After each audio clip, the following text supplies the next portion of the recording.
I'm a Jewish American woman who served for 20 years in uniform and continue to serve in the United States Congress.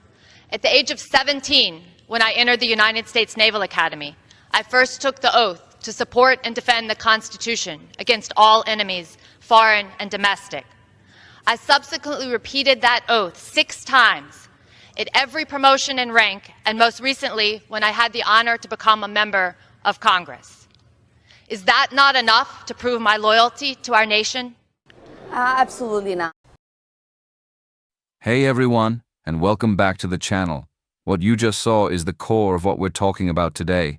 On one side you have Representative Ilhan Luria, a 20-year Navy veteran, a woman who commanded warships, a patriot who took an oath to this country 7 times.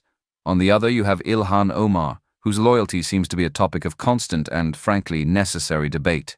This video is a powerful look at a moment in Congress that shouldn't have even been necessary. The fact that the House had to spend time condemning anti-Semitism because of the repeated, hateful rhetoric from a sitting member is just mind-boggling.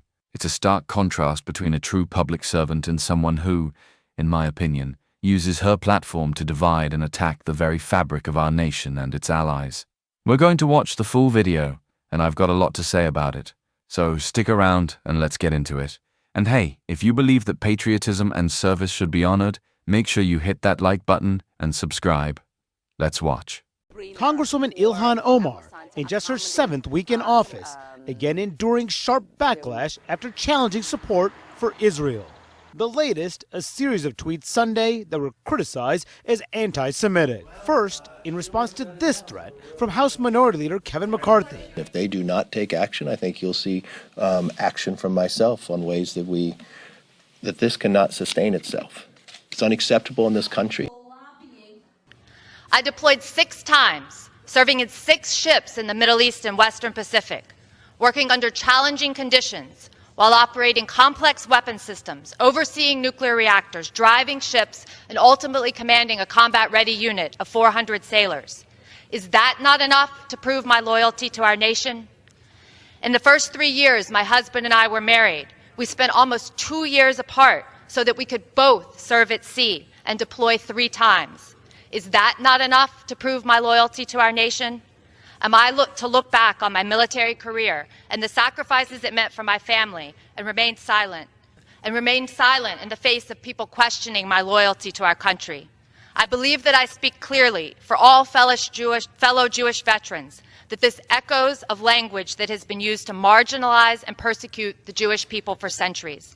The recent accusations of dual loyalty call into question the equal footing of Jewish members in elected office and, by extension, all Jews living in America.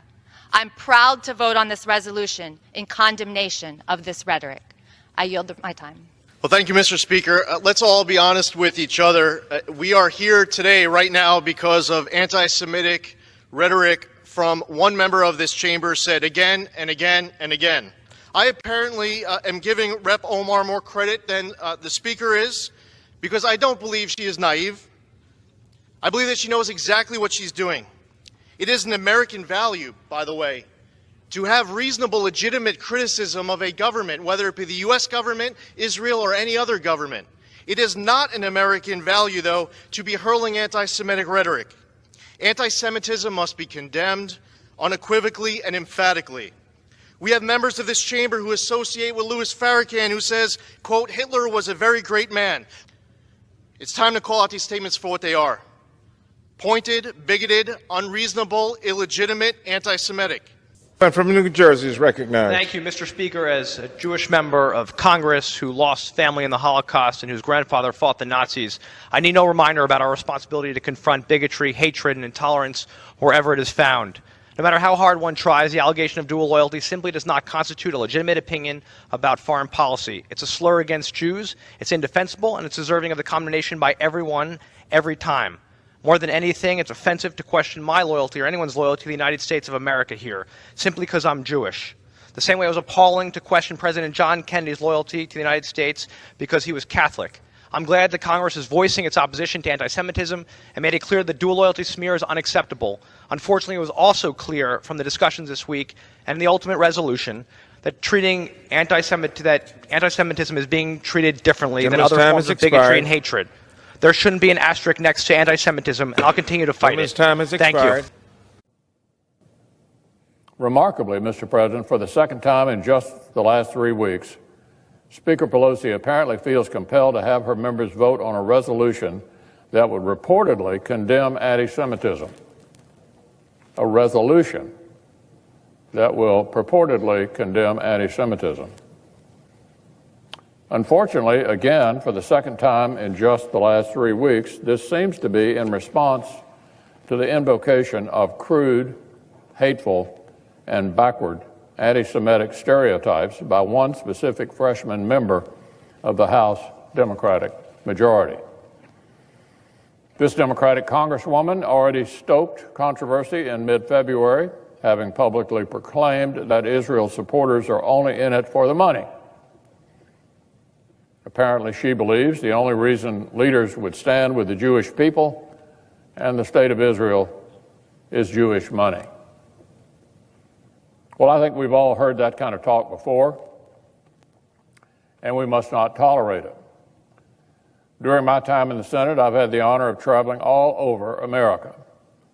I know I speak for colleagues on both sides of the aisle when I say that support for the state of Israel and the U.S.-Israel relationship is deeply felt all across America. Our relationship is built on common values and democratic principles.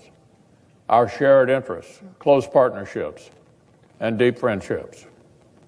The support for Israel that you see in this chapter, in this chamber, is not the work of some shadow conspiracy. The members of this body support Israel because so many Americans support Israel. I'd hoped this regrettable episode might have caused this lawmaker to be more careful with her language. But alas, just a few weeks later, here we are again. More anti-Semitic tropes. This time she claims that supporters of Israel have actually, quote, an allegiance to a foreign country. That's the old, ugly, dual loyalty smear, Mr. President, plain as day. We should also not overlook that in a few cases, these anti-Semitic statements have provoked offensive anti-Muslim comments in response. That is hateful and completely inexcusable as well. Okay, now that you've seen the video, let's break it down because there is so much to unpack here. First off, can we just talk about Ilhan Luria? What an absolute powerhouse. She starts off by laying out her credentials, not just as a politician, but as an American who has put her life on the line for this country. 20 years in the Navy, 6 deployments, commanding a unit of 400 sailors, she and her husband, both serving, spending years apart. And after all that, she has to stand on the floor of the United States Congress and ask, is that not enough to prove my loyalty to our nation?